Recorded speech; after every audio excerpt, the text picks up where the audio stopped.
and welcome to this week's episode of MT2, Minerva's 2-minute tactics for your procurement. This week I just wanted to have a chat to you with regard to contract length.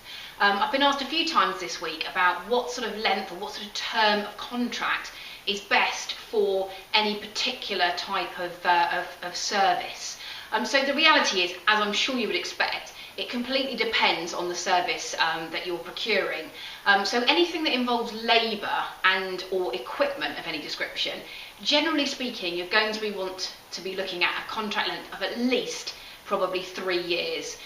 The main reason for this is cleaning would be a really good example where a new supplier is going to come in. They're probably going to want to purchase new equipment, they're going to want to do training with the staff.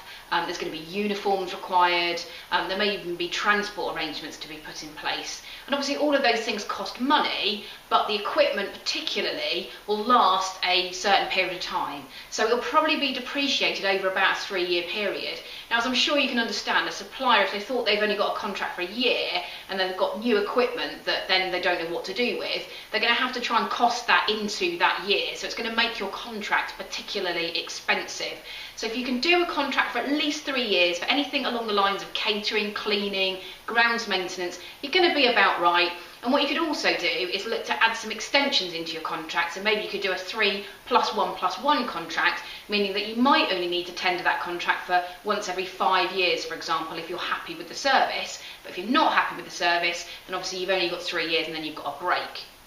The other end of the scale would be, say, telephony contracts. If any telephony supplier tries to tie you in for a contract for your calls and lines for anything more than 2 years, I would seriously question their integrity.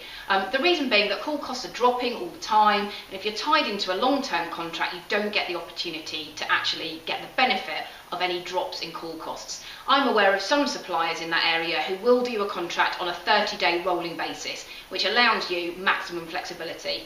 So as you would expect, the contract length really does depend on what it is that you're procuring and the service, but I hope that's helpful. That's it for this week. Until next time, soldier on!